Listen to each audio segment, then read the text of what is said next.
Friends, আজকে তোমাদের সঙ্গে আমি আর্টিকেলস অর্থাৎ এ অ্যান্ড দ্য এটি বসানোর নিয়ম আলোচনা করব।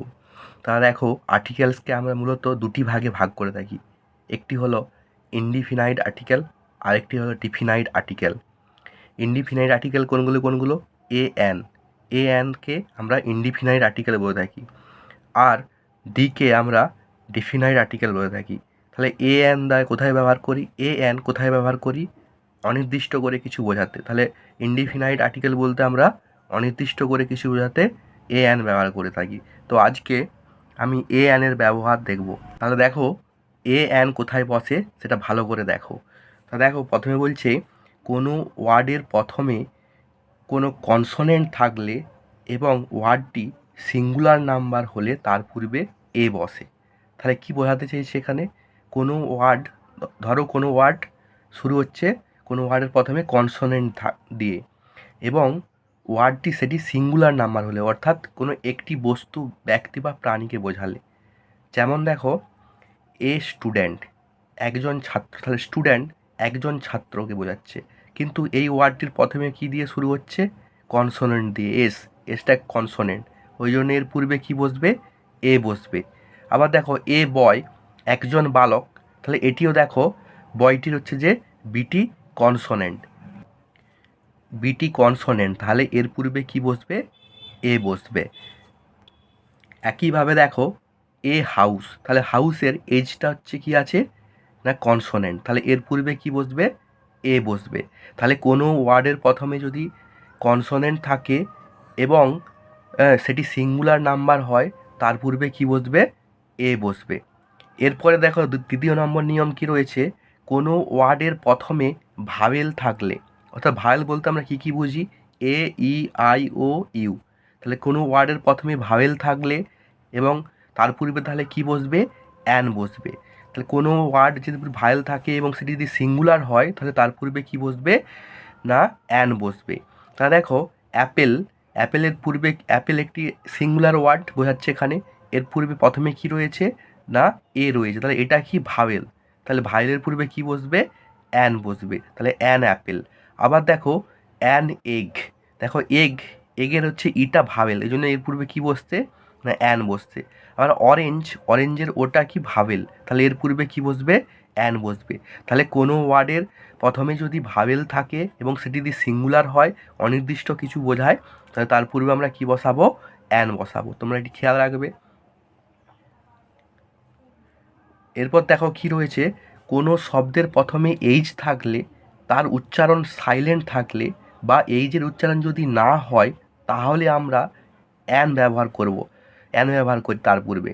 তাহলে দেখো, কোনো ওয়ার্ডের প্রথমে যদি এইচ থাকে এবং এইচের উচ্চারণ যদি সাইলেন্ট থাকে বা না হয়, সে ভাওয়েল থেকে শুরু হয়, তাহলে তার পূর্বে আমরা কি বসাবো? অ্যান বসাবো। তাহলে দেখো, এখানে বলছে অ্যান আওয়ার, তাহলে আওয়ার দেখো, ও থেকে উচ্চারণ শুরু হচ্ছে, ভাওয়েল থেকে, এইচের উচ্চারণ হচ্ছে না এখানে। তাহলে দেখো, এইচের উচ্চারণ যদি এরকম না হয়, সাইলেন্ট থাকে, তার পূর্বে আমরা কি বসাবো? অ্যান বসাবো, অ্যান আওয়ার। এরপর দেখো রয়েছে অ্যান অনেস্ট ম্যান। তা দেখো, অনেস্টের এর উচ্চারণ সাইলেন্ট আছে, ও থেকে উচ্চারণ হচ্ছে, এই জন্য এর পূর্বে কি বসাবো? অ্যান বসাবো। আবার দেখো, অ্যান অনারেবল পার্সন, তাহলে অনারেবল পার্সনের এইচের উচ্চারণ হচ্ছে না, ও থেকে উচ্চারণ হচ্ছে, ভাওয়েল থেকে, এই জন্যও এর পূর্বে কি বসাবো? অ্যান বসাবো।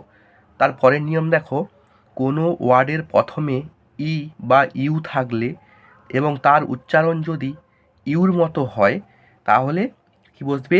তার আগে এ বসে। তাহলে দেখো তোমরা, কোনো ওয়ার্ডের প্রথমে যদি ই বা ইউ থাকে, তার উচ্চারণ যদি ইউর মতন হয়, তা দেখো এখানে কি উচ্চারণ হচ্ছে? এখানে উচ্চারণ হচ্ছে ইউরোপিয়ান। তাহলে দেখো, ইউরোপিয়ানের উচ্চারণ ইউর মতো হচ্ছে, ইউরোপিয়ান। ভালো করে তোমরা উচ্চারণ করে দেখো, ইউরোপিয়ান। তা দেখো, ইউর মতো উচ্চারণ হলে এর পূর্বে কি বসবে? এ বসবে। আবার দেখো, ইউনিভার্সিটি, ইউনিভার্সিটির ইউর উচ্চারণ ইউর মতনই হচ্ছে, তাহলে এর পূর্বে আমরা কি বসাবো? এ বসাবো। কিন্তু দেখো, আমব্রেলা,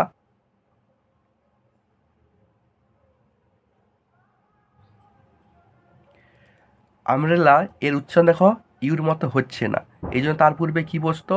অ্যান বসতো। কিন্তু দেখো, এখানে ইউনিভার্সিটি, বা ইউনিভার্সিটির উচ্চারণ ইউর মতোই হচ্ছে, ওই জন্য আমরা কী বসাবো এর পূর্বে? এ বসাবো। কিন্তু আমব্রেলার পূর্বে আমরা কী বসিয়েছি? অ্যান, কারণ ইউর উচ্চারণ ইউর মতো হচ্ছে না। তোমরা তাহলে বুঝতে পেরেছো এটা? এরপর দেখো 5 নম্বর নিয়ম, কোনো ওয়ার্ডের প্রথমে ও থাকলে তার উচ্চারণ যদি ওয়ার মতো হয় তাহলে তার পূর্বে এ বসে। তাহলে দেখো কোনো ওয়ার্ডের প্রথমে যদি ও থাকে এবং তার উচ্চারণ যদি ওয়ার মতো হয়, তা দেখো এখানে বলছে এ ওয়ান ডে ম্যাচ, তাহলে ও এর উচ্চারণ কীরকম হচ্ছে? ওয়ার মতো, one day one eyed dear, তাহলে এ ওয়ান আইড ডিয়ার। দেখো এখানে এই যে ও এর উচ্চারণ ওয়ার মতনই হচ্ছে, তাহলে এর পূর্বে আমরা কি বসাবো? এ। আবার দেখো এ ওয়ান ডে ম্যাচ, তা দেখো ওয়ান ডে ম্যাচ ও এর উচ্চারণ ওয়ার মতো হচ্ছে, ওয়ান, তাহলে ওয়ান ডে ম্যাচ এর পূর্বেও কি বসবে? এ বসবে। তাহলে যদি ও এর উচ্চারণ ওয়ার মতো হয় আমরা তার পূর্বে এ বসাবো। তার পরের নিয়ম দেখো, কোনো কোনো ওয়ার্ডের প্রথমে কনসোনেন্ট থাকলে তার উচ্চারণ ভায়েলের মতো হলে সেক্ষেত্রে অ্যান হবে, অন্য ক্ষেত্রে কি হবে? এ হবে। তাহলে কোনো ওয়ার্ডের প্রথমে যদি উচ্চারণ যদি ভাওয়েল মতো হয়, যেমন দেখো এখানে রয়েছে হি ইজ ড্যাশ এম এ, তা দেখো এম এ, এখানে উচ্চারণ এম এর উচ্চারণ কী হচ্ছে? ভাওয়েলের মতো, এ, এম এ, এ থেকে শুরু হচ্ছে, এই জন্য এর পূর্বে কী বসবে? অ্যান বসবে। আবার দেখো he is dash S DO, S, S উচ্চারণ কী দিয়ে শুরু হচ্ছে? এ দিয়ে, এস ডি ও, তাহলে দেখো এর পূর্বেও কী বসবে? এন বসবে, তাহলে ভাইলের মতো উচ্চারণ হচ্ছে।